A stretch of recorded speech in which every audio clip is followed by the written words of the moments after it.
Близо час продължи празника на децата от начален курс при Средно общо образователно училище Свети Кирил и Методий. Той се проведе вчера и бе посветен на зимните обичаи при различните етноси.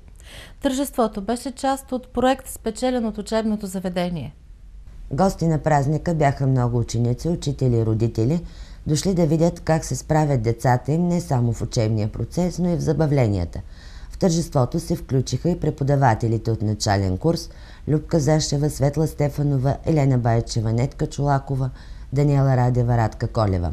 Любка Зашева откри празника и приветства всички присъстващи.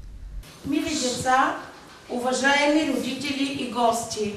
В забързаното ни и трудно ежедневие празниците са онази част от нашия живот, която ни напомня откъде идваме и на къде отиваме.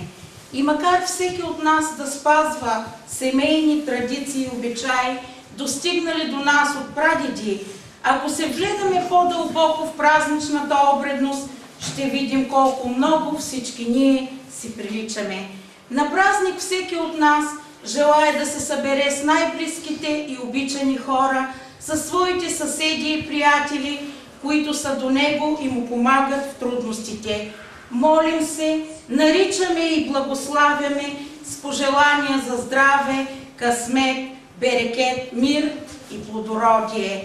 На празничната трапеза до горящия бъдник обичаите ни напомнят да не забравяме тези, които са по-бедни и по-нещастни от нас. В тази връзка ми се иска да ви разкажа една стара история. Преди много години на върха на далечна планина живеело малко бедно пастирче.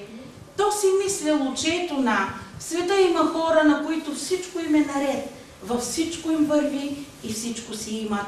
Не можело да си обясни защо това е така и отишло да попита един стар мъдрец.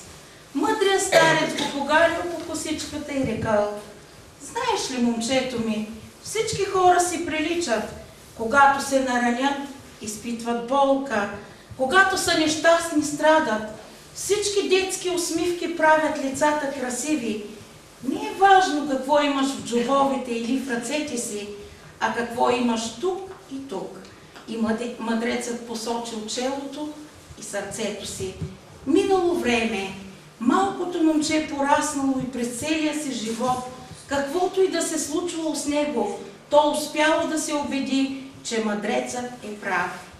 Да, ние имаме различни зимни празници и обичаи, но живеем в обща родина. И от това как ще се научим да се разбираме, да живеем заедно, зависи колко щастлив и колко по-добър можем да направим нашия живот. А сега, нека си поговорим за най-скъпите ни празници, нека се повеселим и да попеем заедно и да грейнат детските усмивки, в които се оглежда бъдещето ни. Децата рецитираха ентусиазирано и с много настроение стихове за Нова година и обичая сурваки. Пяха песни за зимата, снега и снежинките. Разказваха увлекателни легенди за ромската Нова година и свързаните с нея характерни обичаи и традиции. Изпълниха на своя майчин език специална песен, посветена на Банго Васил. В хората на отделните етноси и по-малките и по-големите даваха всичко от себе си и танцуваха с много жар и усмивки.